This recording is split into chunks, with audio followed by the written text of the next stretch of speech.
Ah yes, 24 Eyes, the harrowing tale of a school teacher full of love towards her students. Both heartwarming and heart-shattering. Hi, hello, my name is Daniela and welcome to my in-depth review of Keisuke Kinoshita's 24 Eyes. Before we get into the movie, let's get a little bit of context to the movie so we know what we're getting into. 24 Eyes is a war movie for the ordinary people. It shows the lives of 12 children and their teacher from 1928 to 1946, from childhood to young adulthood. It shows how the lives of the children had changed because of the war, and some even ended. It doesn't show a soldier's life, but an ordinary person's life, because many of the Japanese weren't war heroes. They were ordinary people just trying to survive, and they could, through our heroine, come to terms with the loss of loved ones a little bit better. Whether it is loss on the battlefield or loss to the hard conditions the war put the Japanese people through. It was filmed after the American occupation had ended, but it does not mention the atomic bombs, nor does it heavily criticize the war. Now let's get to know our director a little bit. The directors are best known for restoring post-war cinema in Japan. One of them, Akira Kurosawa, the other, our director, Keisuke Kinoshita. Both directed their first feature film in 1943, and they immediately distinguished themselves. While Kurosawa made a period piece, Kinoshita chose a much more light-hearted topic. He chose to make a comedy about islanders and two confident men that established a shipping company to help the war effort. Kinoshita was born in Hamamatsu, central Japan, but he ran away to Tokyo because his father opposed his ambition to enter the film industry. He trained at the Orient School of Photography before joining the Shochiku Studios as a laboratory and camera assistant in 1933. 3 years later, he became an assistant to Yasujiro Shimazu, considered the father of home dramas, a genre that Kinoshita himself attempted in his early features. But his forte was for tackling social problems, often in a satirical manner. His breakthrough came with Carmen Comes Home in 1951, a Japanese film to be made in color. It concerned a pretty Tokyo stripper who returned to her country town where she grew up and scandalizes the community. She learns the lesson that returning to one's past can be a dreadful mistake. But before she departs, she stages a strip show in a local barn and raises money for charity. A charming comedy with an underlying seriousness. However, Kinoshita's most celebrated work in Japan is the very film we're going to be talking about today, 24 Eyes. But in the West, his most celebrated work is the ballad Narayama, 1958, which recounted the legend of how in an impoverished village, the elderly, on reaching the age of 70, are abandoned on a mountaintop. For a time, Kinoshita directed dramas for television, but he returned to filmmaking in 1976 with Lovely Flute and Drum. In 1984, he was awarded Order of the Rising Sun, gold rays with rosette from the Japanese government for his contribution to the film industry. Kinoshita was highly prolific, turning out some 42 films in the first 23 years of his career. While lesser known internationally than contemporaries such as Akira Kurosawa, Kenji Mizoguchi, and Yasujiro Ozu, he was a household figure in his home country, beloved by both critics and audiences from the 1940s to the 1960s. Throughout his career, Kinoshita made many films that were both critically and publicly acclaimed, among which the best known were Mourning for the Ozu Family, 1946, Cameron Comes Home, 1951, Tragedy of Japan, 1953, 24 Eyes, 1954, You Are Like a Wild Chrysanthemum, 1955, The Ballad of Narayama, 1958, and The River Fuefuki, 1960. He refused to be bound by genre, technique, or dogma. Kinoshita excelled in almost every genre: comedy, tragedy, social drama, period films. He shot all films on location or in one-house sets. He pursued severe photographic realism with the long take, long shot method, and went equally far with stylization, with fast-cutting, intricate wipes, tilted cameras, and even classical scroll painting and kabuki stage techniques. Although few concrete details have emerged about Kinoshita's personal life, his homosexuality was widely known. His 1959 film, Farewell to Spring, has been called Japan's first gay film for the emotional intensity depicted between its male characters. He died on December 30th, 1998 of a stroke. He is survived by his 3 adopted sons. Before we actually get to the movie, let's briefly mention about how the public and the critics react to the movie. Now, 24 Eyes was released by Bessatsu on September 15th, 1954, where it received generally positive reviews and commercial success. One of the most awarded films in Japanese history. 24 Eyes was already a nostalgic piece when Kinoshita directed it in 1954. For a Japanese audience, just 3 years outside of the Allied occupation, following the hardening devastation of World War II, the quietly moving story based on a book by Sekai and spanning 2 decades in the lives of a Japanese schoolteacher, was seen as a celebration of the positive family values and scenic beauty that defeat and privation could not destroy. After years of propaganda and stiffening censorship, it was rejuvenating for viewers to watch innocent children play, laugh, sing, and cry, and grow up through the eyes of a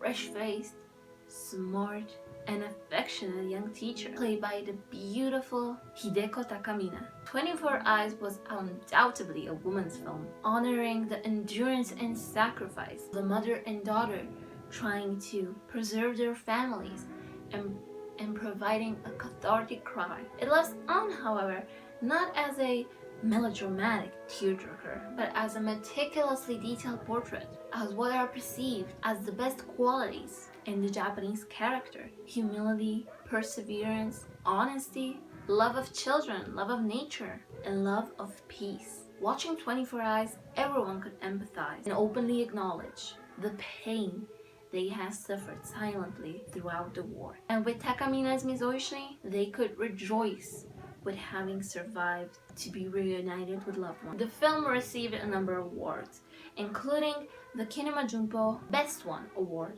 of 1954, as well as the Henrietta Award at the 5th Annual World Film Favorite Festival. The film has been noted for its anti-war themes. Now that we have all our bases covered, let's actually dive into the movie. The movie starts off with beautiful shots of scenery and with music. If I would have to say anything about this movie, is that the music is amazing. Not only the background music, but also the songs sung by the children and the people. Music in this movie has a very important role. Long panning shots of the Japanese countryside show the director's previous photography knowledge. Long widening shots of the countryside or just long shots of scenery is also something that you often see in Japanese movies.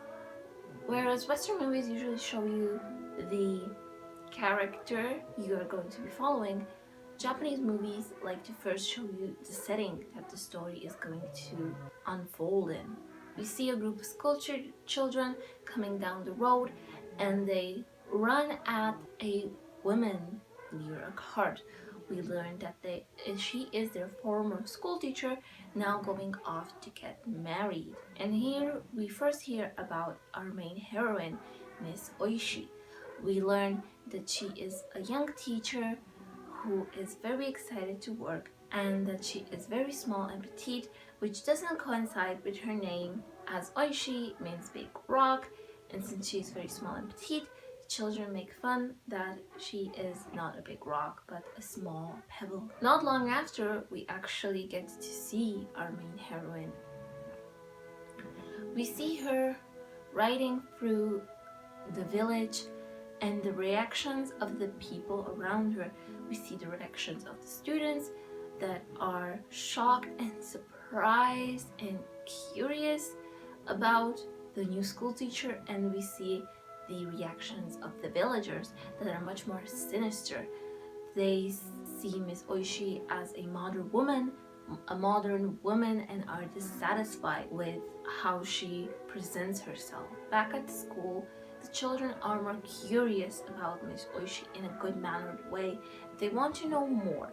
They don't have any previous prejudices towards her or the way she dresses or acts. We see that even Miss Oishi's male colleague has some kind of prejudice against the way that she behaves. School is starting and we meet our amazing cast of child actors, but we truly get to know them in the classroom. They are young, rambunctious and playful, very innocent and full of life, and Miss Oishi very much matches them.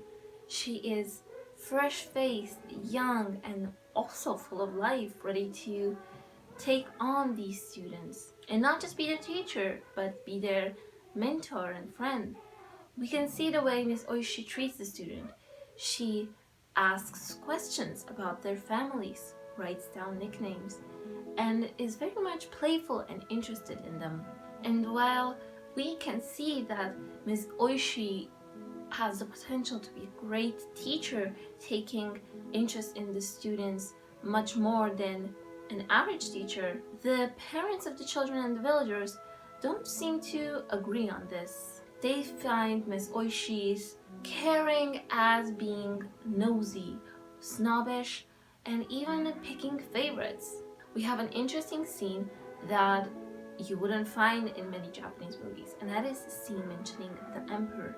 Not in a particularly bad manner, but even this kind of mention isn't very common. We see Miss Oishi teaching in a classroom, and she asks the children, where does the emperor live? One of the more mischievous boys answers that the emperor lives in the closet. Now everybody laughs, and even Miss Oishi laughs, understanding that the children don't mean any harm by it. The boy explains that the picture of the emperor is in the closet, so he thought he lived there.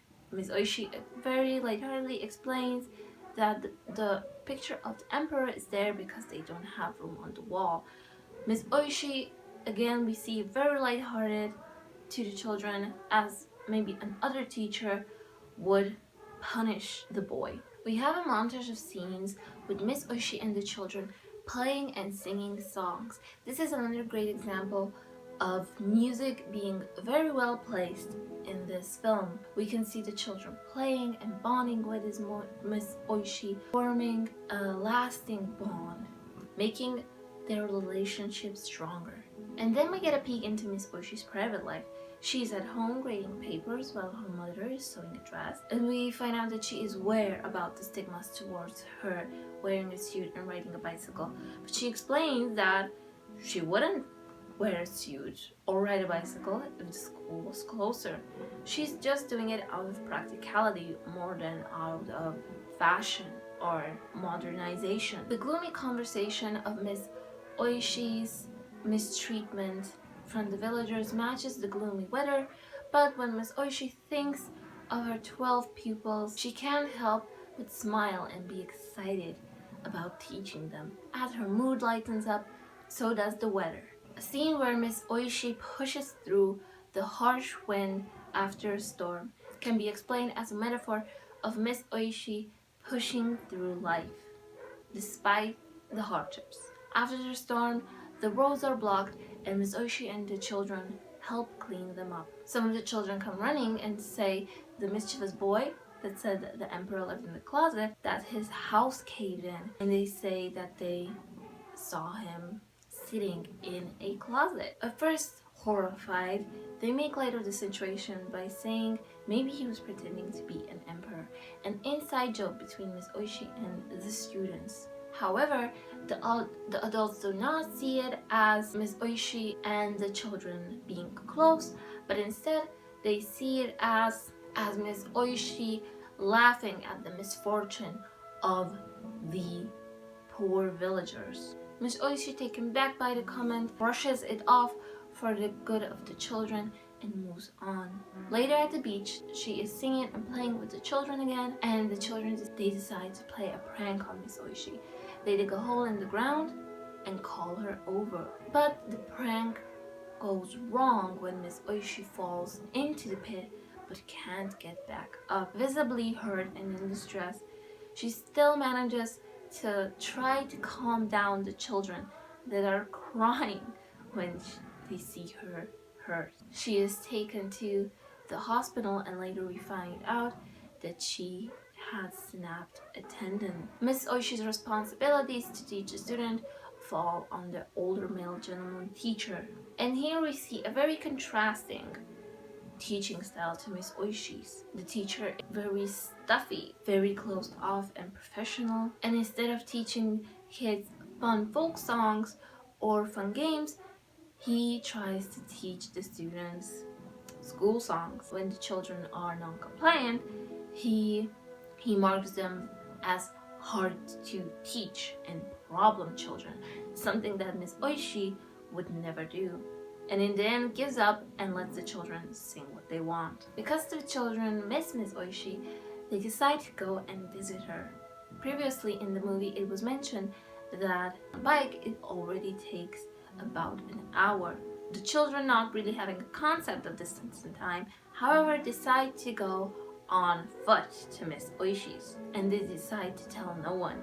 At the beginning they are full of life, full of energy, excited to see their favorite teacher once again, but at the end they quickly lose steam, finding out that it's not that simple. They run into Miss Oishi coming back to her village, and she quickly jumps out of the bus to the crying children and basically becomes their savior. She takes them to her house, feeds them, gives them water, and cares for them. They take a commemorative photo together on the beach. Because of her injury, Miss Oishi can't use her bicycle to go to school anymore. So the principal of two schools in the district, the one for the older children and the younger children, comes to offer Miss Oishi a position at the school for older children, saying that she can very easily travel there by bus. Miss Oishi is very hesitant and doesn't want to go since she promised her children that she would be back. But she doesn't have an option since she can't ride her bike with her tendons. As thank you for taking care of their children, the families of the children send food to Miss Oishi. She returns to the side of the village with the school and goes around thanking everyone. You could see that the opinions of the villagers have changed to a more positive or milder opinion of Miss Oishi. Some even seem to be embarrassed of their previous actions. After Miss Oishi goes around thanking everyone, she tells the children about her transfer to the other school. Even as everybody cries about Miss Oishi leaving, even Miss Oishi herself, she is still trying to please the children and make them feel better, even when she herself is in tears. The children go and see off Miss Oishi as she travels back home in a boat across the river. They wave and sing a song and shed silent tears. Is contrasted in a later scene. 5 years have passed and the war has started. As we ended the last scene in song, we begin the next also in song. We see that the children have grown. And fun fact, the director chose sibling pairs, older and younger, to play the roles of the younger and grown-up children. He wanted the children to resemble each other. We learn that Miss Oishi is engaged and that the children are going to see her fiancé. We then dive into an interesting subplot with Machan, one of the students. She's one of the side characters that we dive the most into in this story. Other than her, we usually just get mild information about the rest of the children and concentrate mainly on Miss Oishi. Machan has a sick mother that just gave birth to a baby girl, and she wishes for a new lunchbox with a lily on it. However, she is poor. Although her father wants her to stay at home with her mother and the baby, Machan wants to go to school and her mother allows it, even sending her off. At school, Machan tells now Miss Oishi, now dressed in kimono, that she has a little sister and her wish for the lunchbox with the lily on it. Machan and her classmates see a boat with a doctor in it. Machan, having a bad premonition, runs home, and we find out that her mother has passed away. In the next scene, we have Miss Oishi at Machan's home talking to her father and Machan caring for the baby. The father mentions that Machan won't probably go to school because she has to take care of the baby, which probably won't live long. Ms. Oishi gives Machan the lunchbox with the lily on it to console her and encourage her to return to school soon. And although Machan's mother just died, we don't really see a lot of emotion out of her. In the next scene, the gloomy weather matches the gloomy news. Some of Machan's classmates come to tell Ms. Oishi that Machan's sister has died, as her father pre-told. Return to the school life of Ms. Oishi as she is in the teacher's lounge. We see that while the men simply wear suits, we see that there is a mix of kimonos and suits among the women. This may be because of the general modernized times that wearing a suit isn't as taboo, or that the school is more forward thinking because it is a bigger school. But the police have arrived to talk to one of the teachers because he was pinpointed as being a communist. They say that he and his students distributed some kind of book about communism. Ms. Oishi, really not seeming to understand the situation, mentions that yes, she read the book, she gave the book to her students, and that she finds it quite good. The principal, horrified, scolds Ms. Oishi and tells her to be careful because her opinions might get her in trouble. And throughout all this, Ms. Oishi really doesn't seem scared, more like mildly annoyed and sad. Ms. Oishi writes Machan a letter about returning to school, continuing on our Machan subplot. Meanwhile, Ms. Oishi does not heed the warnings of the headmaster and continues to ask children if they know what a communist is, what a capitalist is, and again gets scolded by the principal. Again, we see Miss Oishi kind of sad and irritated, not really fearing for her life that the police may take her away, even though the principal insinuates that that will happen if this continues. We learn from one of the students that Machan has been adopted, and Miss Oishi is sad, thinking about a student that she will probably never see again. Time has passed and the kids are going on a school trip. We get to see a little bit of their personalities. We get to see and we get to hear them sing again. Throughout the field trip, Miss Oishi seems to be sick. At the end of the field trip, they have a little bit of time, so she and another teacher goes to get something to eat. They stumble into a shop where Miss Oishi sees her former student that she thought she would never see again, Machan. Now, Machan has been adopted into a family as a waitress. And although she seems very shy and embarrassed, Miss Oishi is just glad to see her and see that she is alright. After they leave, Machan tries to run after her, but when other students appear, Machan steps back, embarrassed about her situation. She watches as the ferry leaves with Ms. Oishi and the kids and cries about the childhood and friends she has lost. Back in school, the children are writing essays about their future. Again, we learn about the children, mostly about the girls. One girl not wanting to continue on in school, but rather going to a sewing school. Another saying that she would like a proper job as a school teacher, and one girl starts crying. Miss Oishi takes the girl aside and asks her what is wrong. We learn that her family is selling the house because they don't have any money. Miss Oishi tries to console the girl and tell her that it's not her fault, and the gloomy weather again matches the gloomy atmosphere. Another girl has to drop out of school because this year it is her turn to take care of the household. It was her sister taking care of the household until then, and now it's her turn. Miss Oishi isn't thrilled about the idea of her dropping out, but the student assures her afterwards she will get a job and live a happy and proper life. Miss Oishi seems content with her plans, not really being able to do anything else for her. Next Miss Oishi talks to the boys about their plans for the future. Most of the boys, and I would say even all of the boys, want to go off to war and be soldiers.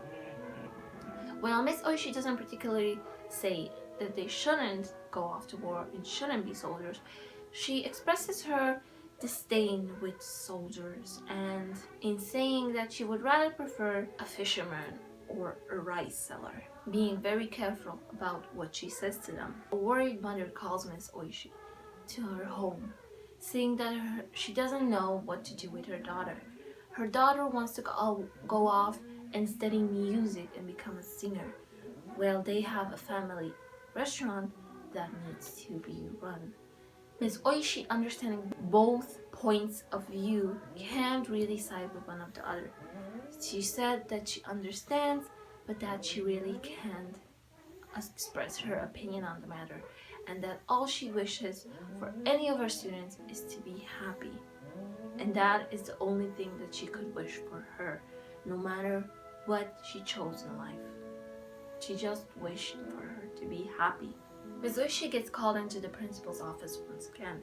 This time, the matter is serious. She has been labeled as a communist because of what she had said to the boys, saying that the Japanese army really needs new soldiers right now and that she is dissuading the boys. Again, Miss Oishi doesn't really look scared, more sad and annoyed. Another glimpse into Miss Oishi's private life, we now see that she has already married and that she is pregnant. And she's also thinking about leaving school because of the criticisms and of her being labeled as a communist, more out of annoyance than out of fear. Two male students, two young boys, come to visit Miss Oishi, and one is continuing in his studies, another is going off to work, continue his studies in night school until he is drafted. We see the contrast in the two boys, one in a crisp school uniform, the other in a kimono. We also learned that the girl that started crying during the essay about the future has moved away in the silence of the night, never to be seen again. 8 years have passed. A girl looking wistfully at the picture of Miss Oishi with her students lies in a disheveled home. Miss Oishi comes to the girl, and we learn that she is one of her students who has fallen ill. In fact, she is the student that had to drop out of school because she was responsible for taking care of the household. We learned that she is sick and she is dying. Miss Oishi and the girl reminisce about old times and talk about how the other students are doing. One girl had a grand wedding, another became a teacher like she wanted, but some did not turn out happy. One of the female students working in a cafe in Osaka, and the girl that wanted to become a singer in the end inherited the restaurant and is not happy with how her life turned out. The little boys are now young men and they are going off to war. The scene where Miss Oishi is saying goodbye to her male students is a contrasting scene with the one earlier in the movie with the students saying goodbye to Miss Oishi, both crying, not knowing when next they'll see each other or if ever. We go back to Miss Oishi's private life.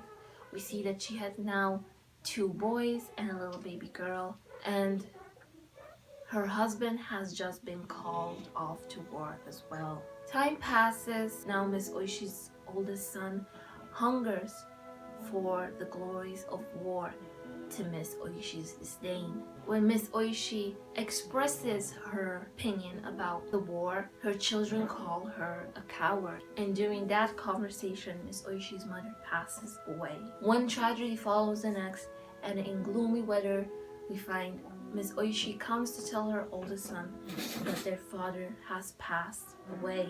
We move to August 15, 1945. The students and faculty are assembled to hear the emperor's announcement about the end of the war and about Japan's surrender. While at dinner, Miss Oishi's son is angry about Japanese surrender.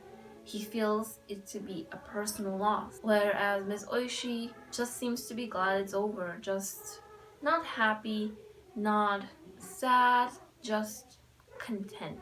But although the war has ended, its effects has not. We find out that Miss Oishi's daughter has fallen from a persimmon tree that she was trying to get to because she was hungry, and she passes away. A year after, Miss Oishi is returning to the same school that she first started in. She reminisces about her first student and mentions that thanks to one of her first students that is now a teacher at the other school, she was able to get this job. We see her teaching a new group of students, and we see the contrast between Miss Oishi as a young, fresh-faced, impressionable teacher and the rambunctious students to the now much older and mature Miss Oishi and the much more stoic and serious students. No more yelling, no more giggling and laughing and having fun. Some of the children in the classroom are children of the first students that Miss Oishi herself taught. She then goes visit the graves of her first students that had passed. Most of the boys had passed on in the war, and she runs into one of her former students, and they chat fondly and visit the rest of the deceased students' graves while reminiscing. The former student invites Miss Oishi to a little reunion party, a little get-together, saying that she'll invite other former students. We see one thing that never changes. Because Miss Oishi is crying in front of the graves, a group of children see Miss Oishi crying and start calling her a nickname, Crybaby Sensei, which is reminiscent to Miss Oishi's first nickname, Miss Pebble. Miss Oishi goes to the reunion party that one of her students is hosting, and they have an unexpected guest, Machan. She has decided to put her shame about being adopted aside because she wanted to meet Miss Oishi and the students again. All in all, there were 7 students out of 12 that returned, 5 girls and 2 boys. One of the boys, returning from war, blind. The former students chipped in and bought Miss Oishi a bike so she could better get to school since she didn't have the money for one herself. They sing, laugh and drink, laughing and reminiscing and thinking about the past, the present and the future. In the last scene, we see Miss Oishi riding on her new bicycle through a fairly modernized village in very gloomy weather. As she goes on, she passes more into a calm countryside where the weather has lightened and the mood has lifted.